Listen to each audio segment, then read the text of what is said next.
So I was looking for a hay box for the top of my trailer, and I couldn't find one that I liked or that I could afford. And every one that I found, most of them didn't have floors in them. They were just tubing. And then most of them had tubing on the side.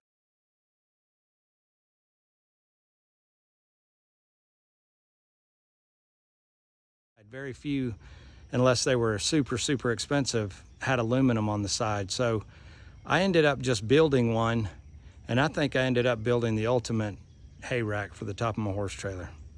Let me show you. So what we started with was 1.5 inch by 1.5 inch tubing.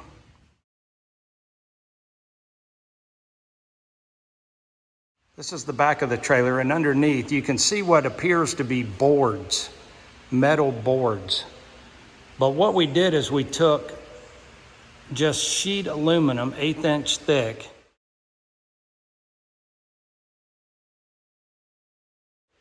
and we cut it in 5-foot lengths, and then we bent it and made boards. And then we welded them to give it rigidity. We built a frame out of 1.5 inch all the way around. The 1.5 inch tubing goes all the way around, and the boards are measured to fit perfectly inside. The sides that we bent down are right here are 1.5 inch. So 1.5 inch, and they fit down completely flush with the floor. You can see the 1.5 inch tubing frame all the way around. We used the boards at 5-foot widths and then cut them to width and welded them together. And we put tubing in the floor as well. And then put truck bed liner, anti-slip in there. I made it tapered in the front for an air dam effect. And the reason that I made it this size was because the depth of it is 1 inch deeper than a square bale. And then I made the actual dimension of the box the exact dimensions of a pickup truck bed.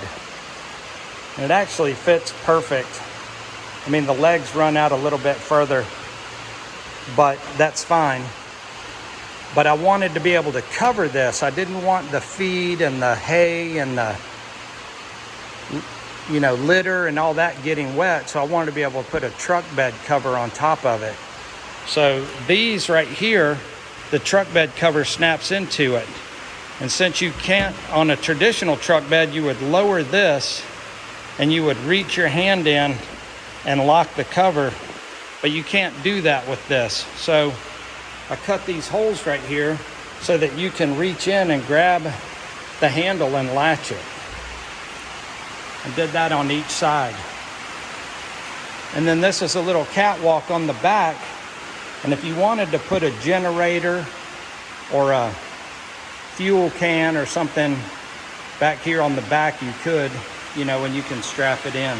Typically you would have access to the bed of your truck. You'd go up and open up your truck, and you'd reach underneath here, unlatch the latch, and then fold the cover.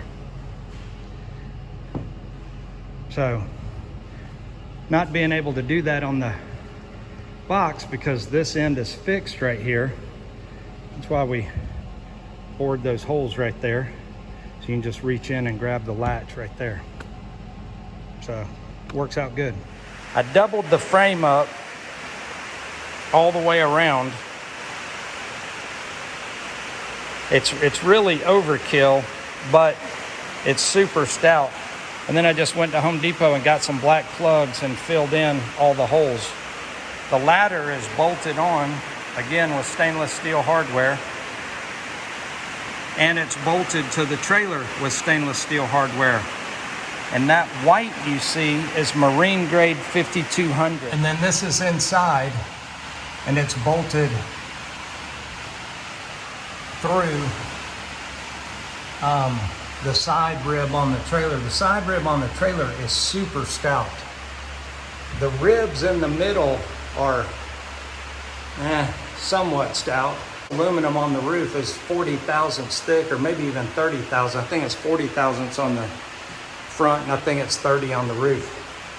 I could be wrong, but it's not really where you want to walk up there. But by having it like this, you can walk anywhere you want up there, and it doesn't give or anything. I mean, you could even throw your lounge chairs up there and watch an event or something if you needed to be at an elevated, you know, a higher elevation. And then you see the rivets. All the aluminum side is powder coated white aluminum sheeting to match the trailer. And the rivets are 4 inches on center, which is what the front of the trailer is, so it matches perfectly. And then if you go underneath, you can see that there's an air pocket underneath all the way through.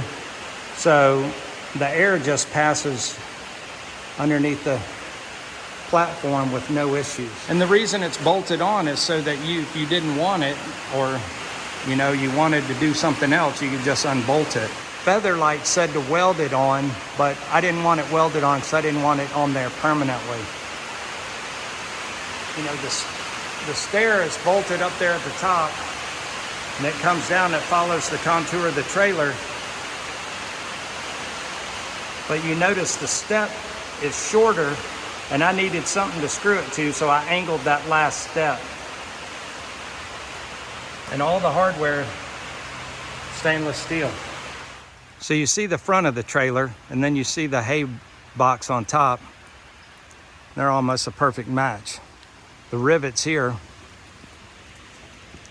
4 inches on center. So all of that matches perfectly. When we built it upside down originally. We started with the perimeter of the frame, and then we put the boards in.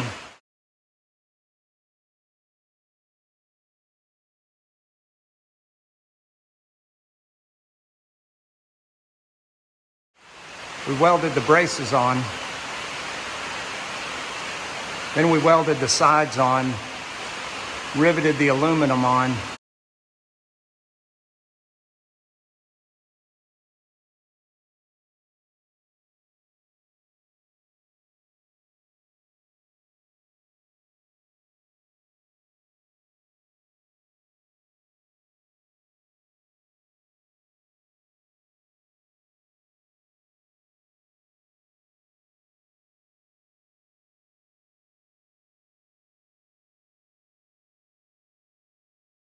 And then when the thing was completed, we lifted the whole assembly up there with a chain hoist from the A-frame up on the top of the building.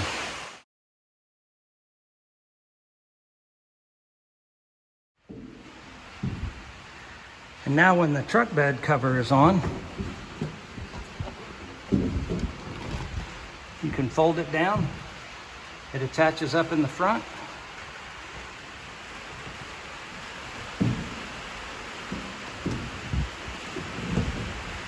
Fold it closed, and now the whole box is covered, and everything is dry. You're not going to have wet hay, wet feed, wet litter. You just reach your hand in that rubber coated hole to keep yourself from cutting your hand. Strap it down. It's just a Tonneau Pro tri-fold cover.